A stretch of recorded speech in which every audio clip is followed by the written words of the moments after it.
तो दिन का एक शेड्यूल फिक्स बना लीजिए। जो अराजक तरीके से पढ़ते हैं कि जब नींद खुल गई पढ़ना शुरू कर दिया, जब नींद आ गई सो गए, उससे बात नहीं बनेगी। एक प्रॉपर शेड्यूल बहुत जरूरी है। वो शेड्यूल कैसा भी हो, आप सुबह 4 बजे उठने वाला शेड्यूल बनाएं या 4 बजे सोने वाला बनाएं, इससे दिक्कत नहीं। लेकिन जो भी शेड्यूल हो वो एक तय हो, निर्धारित हो, जिस पर आप चलते हो। शेड्यूल ऐसा बनाइए कि पढ़ाई का उसमें कम से कम 6-7 घंटे, और अगर आप 6 महीने से पढ़ रहे हैं, केवल पढ़ाई करते हैं, कोई नौकरी वगैरह नहीं करते हैं, तो कोशिश करनी चाहिए कि लगभग 10 से 12 घंटे पढ़ाई आपकी हो। अगर आप 12 घंटे रोज पढ़ते हैं तो भी महीने की एवरेज आपकी 9.5-10 घंटे आएगी, क्योंकि महीने में 3-4-5 दिन ऐसे निकलेंगे जब आप नहीं पढ़ पाएंगे। कभी स्ट्रेस हो गया, कभी परिवार का कोई काम आ गया, कभी अपना कोई काम आ गया, जाना पड़ गया, कहीं कुछ ना कुछ होता ही रहेगा। तो 12 घंटे रोज पढ़ने वाले एवरेज 10 घंटे पढ़ पाते हैं, महीने भर की एवरेज निकालेंगे तो 10 घंटे की पढ़ाई तो एवरेज होनी ही चाहिए यदि आप केवल पढ़ाई कर रहे हैं तो।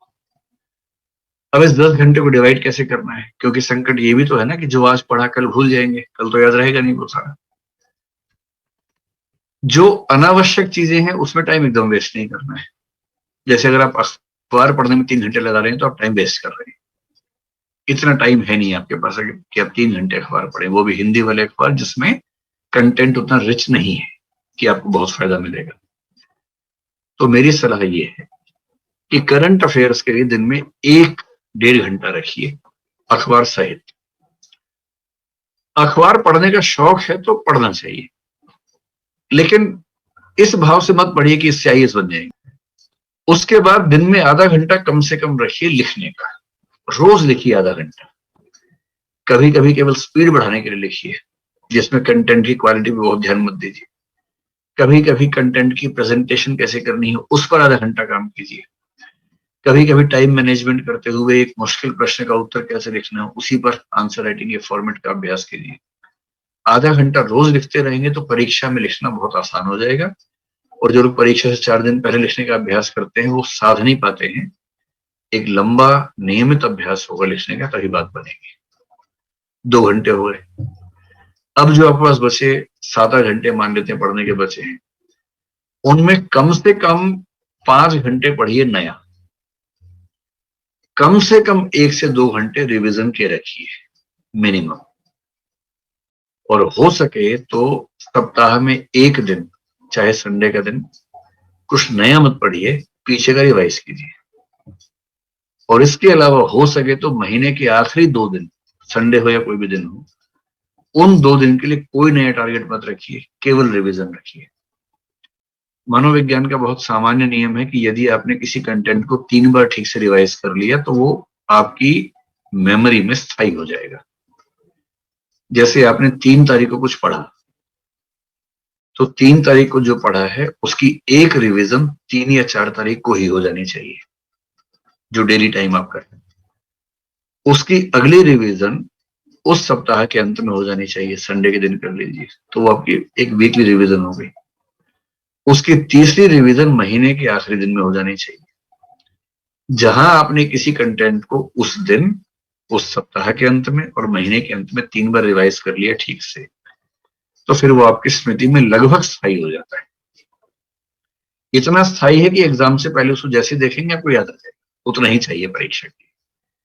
तो टाइम मैनेजमेंट का एक मोटा मोटा खाका मैंने आपको बता दिया। एक तो शेड्यूल बनाइए, एनुअल, मंथली, डेली, कि पूरे साल का टारगेट ये है। साल के टारगेट को महीने में बांट के देखेंगे तो जनवरी में ये, फरवरी में ये, मार्च में ये, मोटा मोटा क्लासिफिकेशन कर लीजिए। फिर महीने का टारगेट ध्यान में रखते हुए डेली टारगेट बना लीजिए कि आज मुझे इतना पढ़ लेना है। और फिर जो शेड्यूल बनाएंगे उसमें मैंने आपसे पहले ही कहा कि शेड्यूल मानवीय बनाइएगा, बहुत मुश्किल मत बनाइए कि जो पूरा करना संभव ना हो। वरना क्या होगा, 2 दिन आप शेड्यूल पे चलेंगे फिर हाफ के बैठ जाएंगे, उसका फायदा नहीं है। उतना ही रखिए जितना सामान्य रूप से संभव है। और मनुष्य बने रहने का सारा रास्ता निकालिए। हंसी मजाक, मनोरंजन, दोस्तों से बातचीत, खेल कूद, सैर, इस सब का समय जरूर रखिए, वरना शेड्यूल चल नहीं पाएगा। तो पूरी बात का सार, 24 घंटे में से केवल 10 से 12 घंटे पढ़ाई को देने हैं, बाकी 10 से 12 घंटे या 12-14 घंटे बाकी चीजों के लिए। जो 12 घंटे पढ़ाई के लिए हैं या 10 घंटे पढ़ाई के लिए हैं, उनमें से 1.5 घंटा करंट अफेयर्स अखबार सहित, आधा घंटा कम से कम लिखने का अभ्यास प्रतिदिन, ये 2 घंटे हो गए।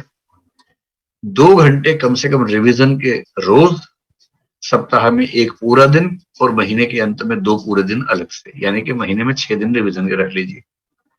बाकी 24 दिनों में रोज 5 से 6 या 7 घंटे नया पढ़िए। ये शेड्यूल मेरे ख्याल से आपको सबसे ज्यादा हेल्प करेगा।